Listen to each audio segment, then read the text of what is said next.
So, hintayin nyo lang guys na talagang kumulo, talagang lumambot yung mga meat. Mas masarap siya.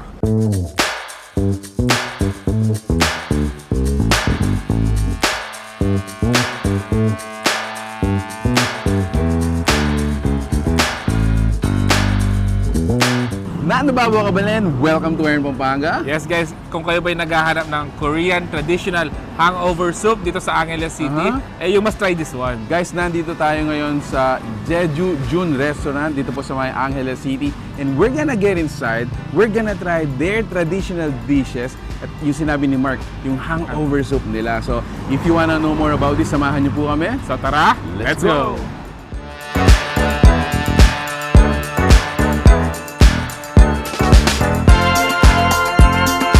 Alright, so we are inside ng restaurant guys, and if you notice, lahat ng mga gagamitin natin, mga pinggan, mga kutsara are from Korea because meron po silang restaurant sa Korea which is actually more than 10 years na nag-ooperate, and they branch out dito po sa Pampanga, and yeah, this is it. So in this video guys, samahan niyo po kami.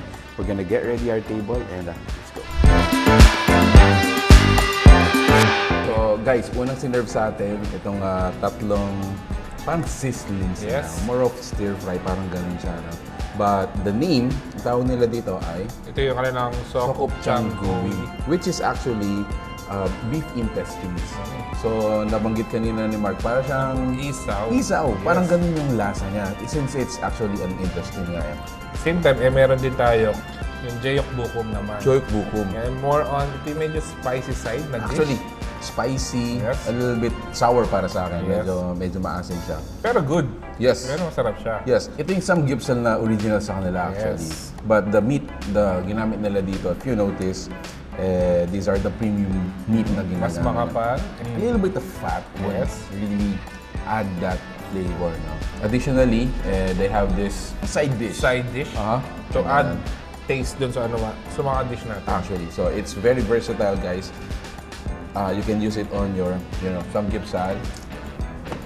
You can use it dun sa beef intestine natin. Ito talaga yung parang staple na pulutan ng mga Koreano. Yeah, so speaking of pulutan naman, meron din silang mga ano dito, mga soju na parang below zero. Oh! Yeah, so later on papakita natin mga yun. Okay, so more of this, guys. I wanna try it again. Look at that.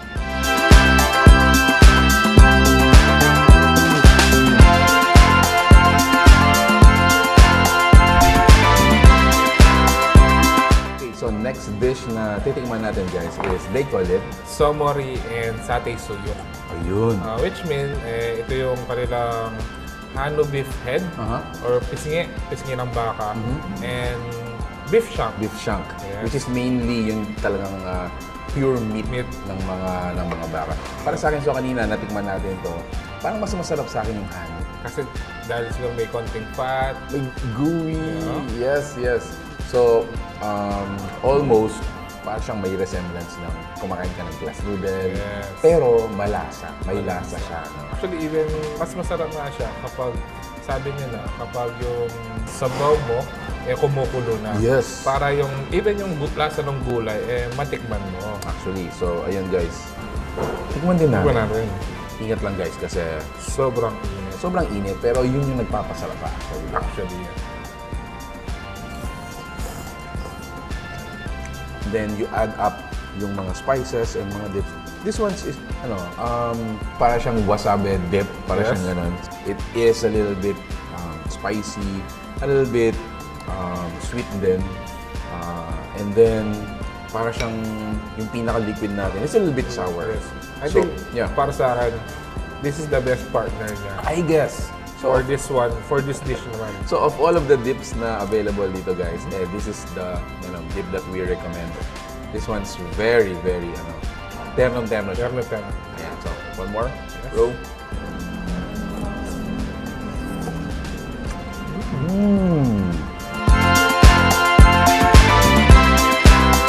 Yes, to give you an trivia, so ang base soup na ginagamit pala dito, 3 days nilang pinapakuluan. Yan. So ang gamit nila naman, yung hano beef bones. So talagang napaka sarap talaga isama when it comes sa mga sulok natin.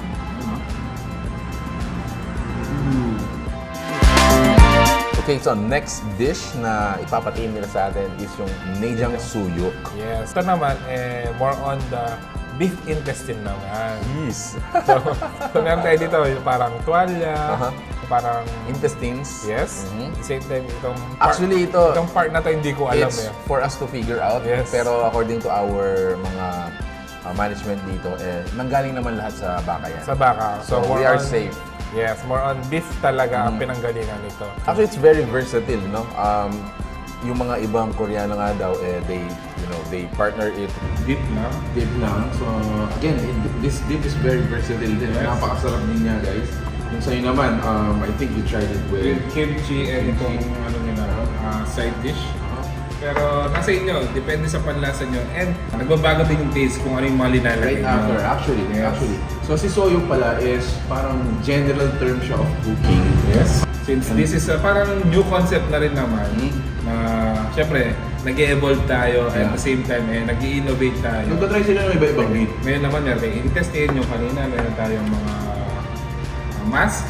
Correct. Dito mo lang yung mga tip naman sa may June. So, surprisingly, guys, yung mga intestines natin doesn't have any aftertaste or foul aftertaste. No? Even yung intestine natin, hindi siya ganun kapait. And also, yung tuwalya, this one, it tastes really clean. Yes. No? I don't know how they do it, pero it's actually good. It's actually good.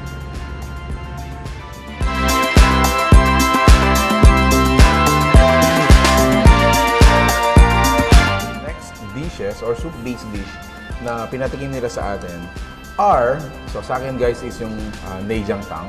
Akin naman yung kanilang Haejangguk naman. Which is meron siyang blood and beef strip. Beef strips. Yes, syempre with vegetables na rin naman yan.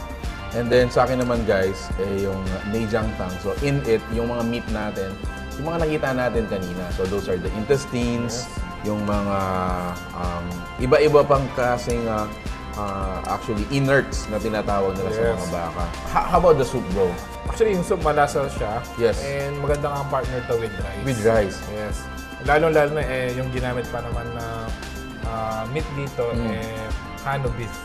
Hano beef. Hano beef So din yung trivia, ang Hano beef pala ay ito yung parang Wagyu beef ng Korea, bro. So it's a prime meat na tinatawag natin. So anyway, so again, these are the dishes. If you are into these kinds of soup, Yes. go check it out. Actually, most of the dish, ngayon lang natin talaga natikman. In all honesty, Yes. yeah. So napakarami na natin pinuntahang mga Korean restaurants. But this one, gusto nilang ipakilala sa atin, ano ba talaga yung mga Soup mga sa dishes sa Korea. Korea aside from Samgyeopsal. samgyeopsal. So which is yun lang mostly yung alam natin, di ba?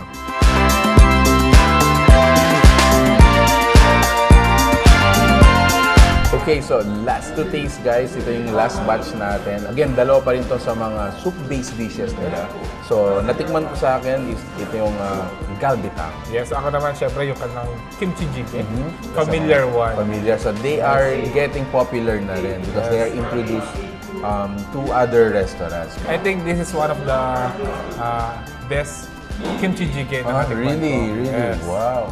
Actually, yung Galbitang naman, para sa akin, yung meat niya, it actually is in the middle of sobrang tender, but not so tender na parang buhaghag na yung meat fiber niya. So at least meron ka pa rin ginungaya. As far as from this side up to there, ayun guys, hopefully guys, we were able to let you know kung ano ba yung mga sinaserve nila dito sa restaurant na to. And at the same time, yung mga rice wine natin, yung mga soju, available din sila dito. Yes, So from traditional to yung mga modern, mga kilala na rin natin, popularized sa market, available sila dito. Yes. So, ito, example nga, meron tayo dito yung rice wine. Yan. So, ito parehong rice wine to guys, pero they are served differently. Yes, mix and not mix. Alright, so there you have it guys. It was a different experience para sa atin. Not the typical Samgyeopsal. or Korean restaurant na natikman natin dito. More on soup-based nga naman ang mga sinerve nila dito. Which is another concept for Korean restaurant. Actually, so hopefully guys, this is, got introduced to us mga Filipino na hindi lang po samgyupsal yung alam natin. Might as well we want to consider the rest of the dishes that they serve to us. So Jeju Joon is located dito sa may Fil-Am Friendship Highway and they're open from 9 a.m. up to 10 p.m. every day. Every day. So if you're interested to know more about them, we're gonna be including yung fan page dito po sa post na to. And of course, hopefully, matry nyo rin po dito. You can also visit, come, and, taste for yourself. Yes, check it out. So there you have it, guys. If you like the food you saw in this video, please give it a thumbs up, share it with your friends, and we hope to see you on the next one. So that's it. Thank you for watching. We're in Pampanga. Until our next discovery, peace out. Bye, guys. Enjoy more.